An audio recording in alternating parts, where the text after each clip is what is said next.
আপনাদের অনুমতি থাকলে আমি আমার সংক্ষিপ্ত বক্তব্য ইংরেজিতে রাখব, কেন কিছু অবাঙালি শ্রোতাও আছে আমাদের মধ্যে। তো আপনাদের পারমিশন আছে তাহলে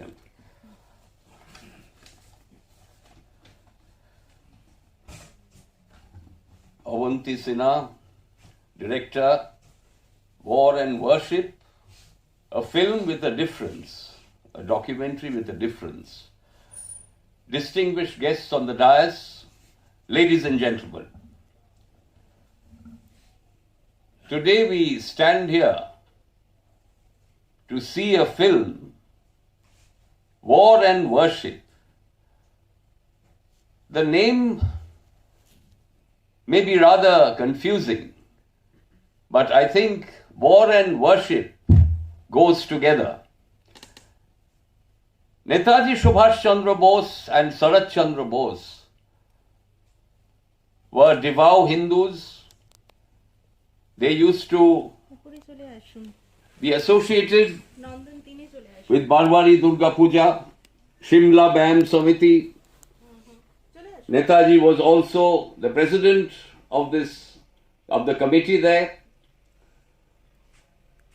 Subhash Bose used to visit Dakshineshwar temple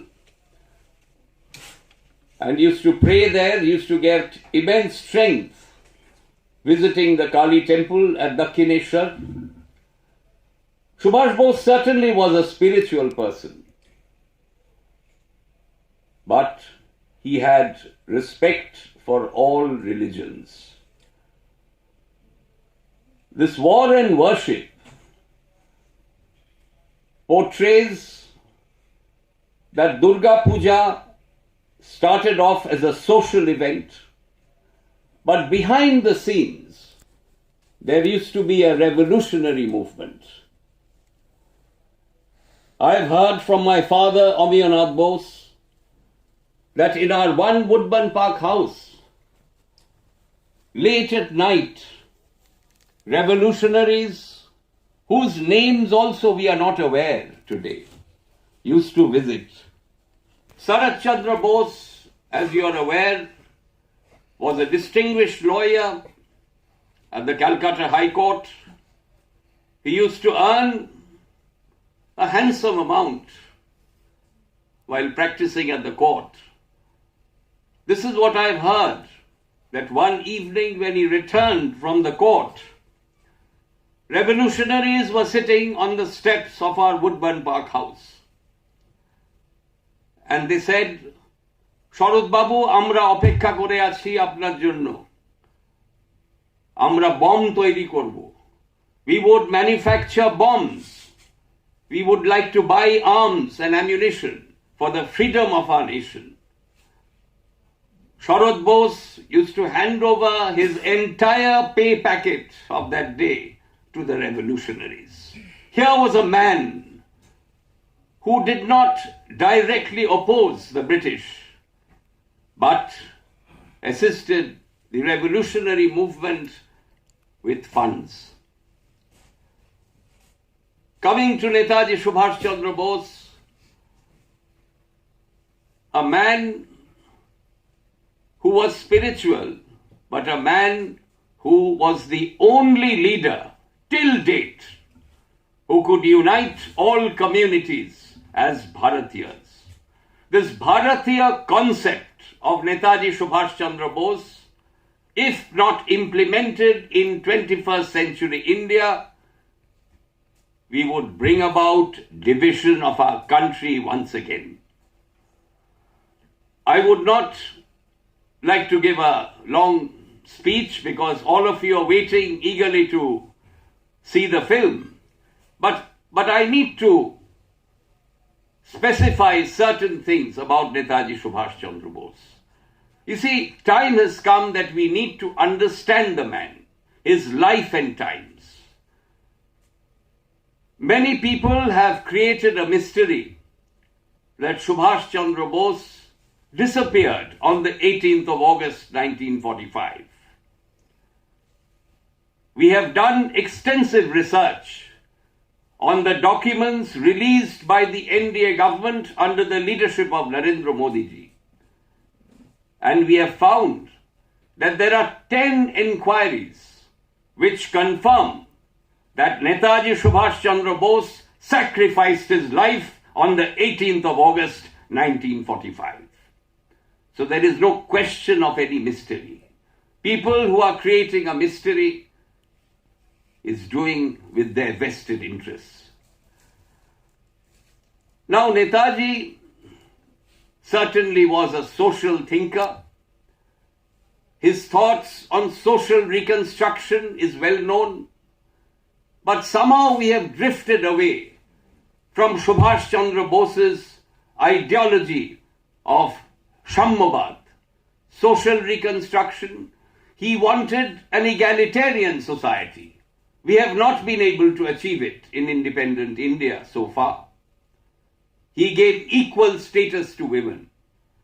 In the 1940s, can you imagine, no army anywhere in the world had a women's brigade. Netaji Subhash Chandra Bose was the first supreme commander who formed the Rani of Jhansi regiment, where women could fight along with the men for the freedom of our motherland. A visionary who was much beyond his times. Subhash Chandra Bose set up the first planning committee of India. As you know, in 1938, he set up the first planning committee. There is a file available. Madhu Dandavate in Parliament had released a document. That PDF file is available on the internet.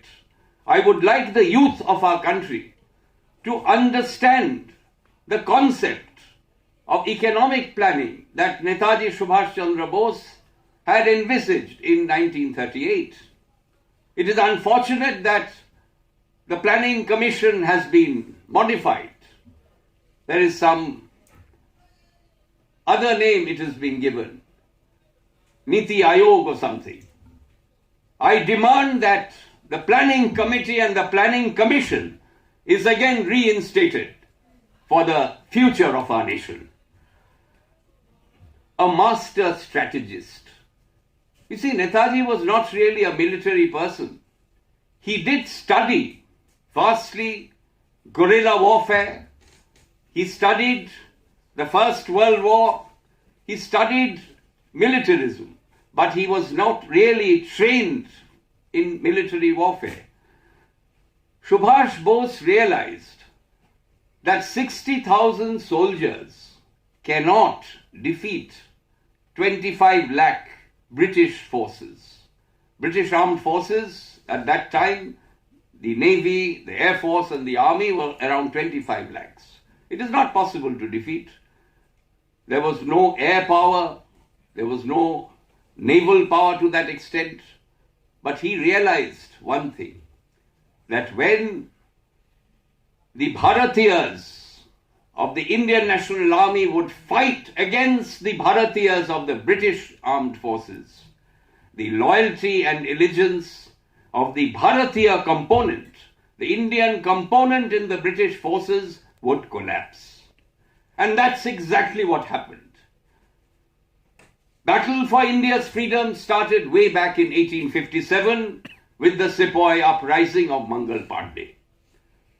Then there were many people who sacrificed their lives, went to the gallows for India's freedom. To mention a few, Shahid Bhagat Singh, Khudiram Bose, Binoy Badol Dinesh, Master Da, many others who we are not even aware. Then we had Mahatma Gandhi's non-violent movement, which certainly had an impact on the British imperialist power. But the final war of independence was none other than the battle of the Indian National Army and subsequent INA trials, which were held at the Red Fort in early 1946. 3 officers of the Indian National Army were tried for high treason at the Red Fort. One was a Muslim, Shahnawaz Khan. The second was a Hindu, Prem Kumar Saigal, and the third was a Sikh, Gurbakh Singh Dhillon. That time there was a saying, Lal Kille se aaye awaaz, Dhillon, Saigal aur Shah Nawaz. When this happened, what Netaji had envisaged, right from Karachi to Calcutta to Chennai, Mumbai port, revolt started. People came out on the streets with Netaji's photograph saying Jai Hind. Police broke fire. When the fire stopped, again the march started. This would have happened in 1944 itself. Do you know the history that has been suppressed? That famous song that even today when we hear, we are aroused by that spirit of freedom. Kadam kadam badhaye ja, khushi ke geet gaye ja, ye zindagi hai kaum ki, ye kaum pe lutaye ja. With this marching tune, Azad Hind Fauj marched towards Imphal from Myanmar. And they defeated the British forces at Moirang on the 14th of April 1944 and hoisted the Indian tricolour.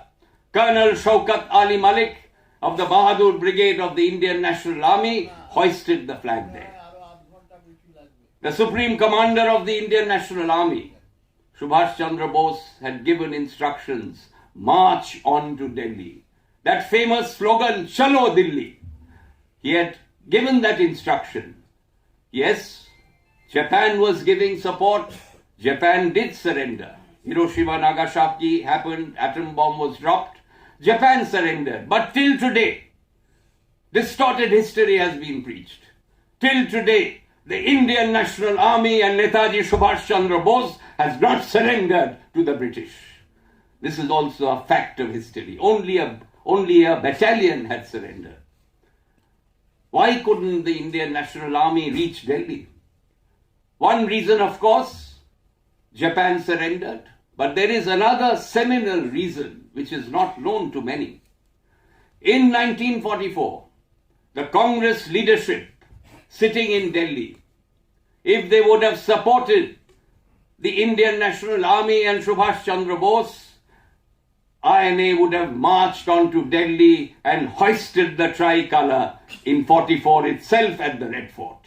And India would have attained undivided, united India's freedom in 1944 itself. But we lost that opportunity because the Congress leaders betrayed the nation. By joining hands with the British, they opposed the Indian National Army and the Azad Hind government. This history must be told to the youth of our nation. Anyhow, we attained freedom in 47 due to the impact of the Indian National Army and the INA trials. These are not my words. These are words of Lord Clement Attlee, who signed the transfer of power documents.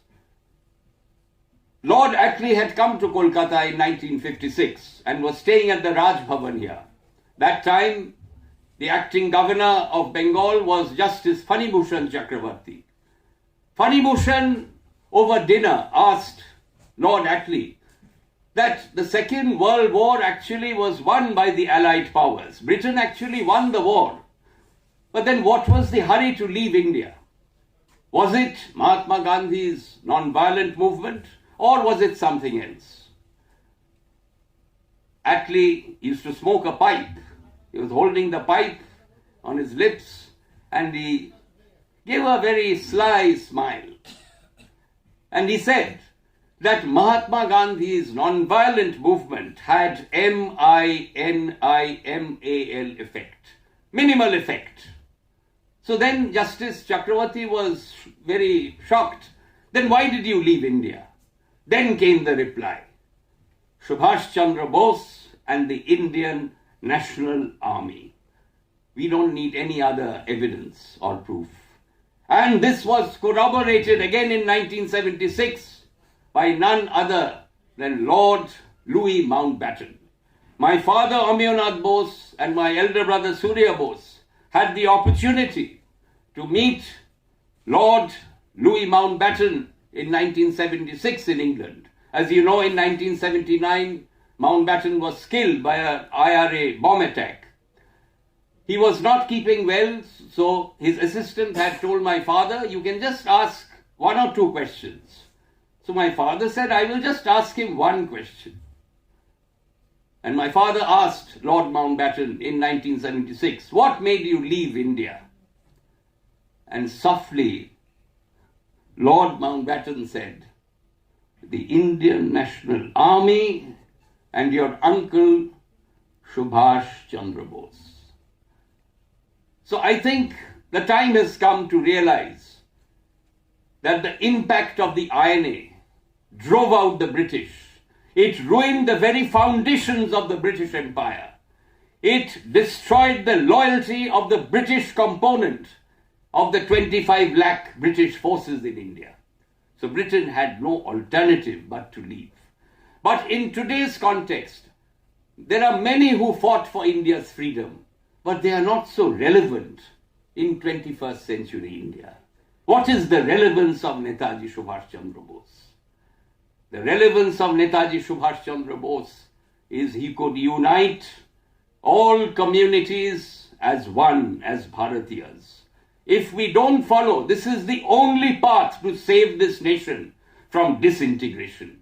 Today, what do we find in politics? Communalism, vote bank politics, divisive politics. This is not what Subhash Chandra Bose wanted. This is not the India that Netaji fought and gave his life up.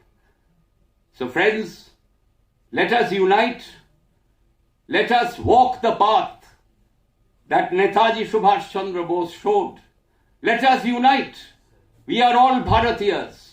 We are Hindus, Muslims, Sikhs, Christians, Buddha, Jains, only after we are Bharatiyas. Unless we follow this, India would again see partition. 1947 happened. Bengal was divided due to communal leaders of Bengal. India was partitioned due to communal leaders, due to opportunist leaders. We need to fight this. The only way to fight is to adopt Subhash Chandra Bose's ideology. There are many who are going to celebrate 23rd January as Netaji's 126th birth anniversary. But my request to them, first follow Netaji's ideology. First unite all communities as Bharatiyas. Then you have the right to celebrate Netaji's birthday. Otherwise you have no right. Netaji belongs to the nation. Netaji belongs to 135 crore population. A film which will give you a different thought. A film that gives a new insight to Netaji, to war and worship. Thank you. Jai Hind.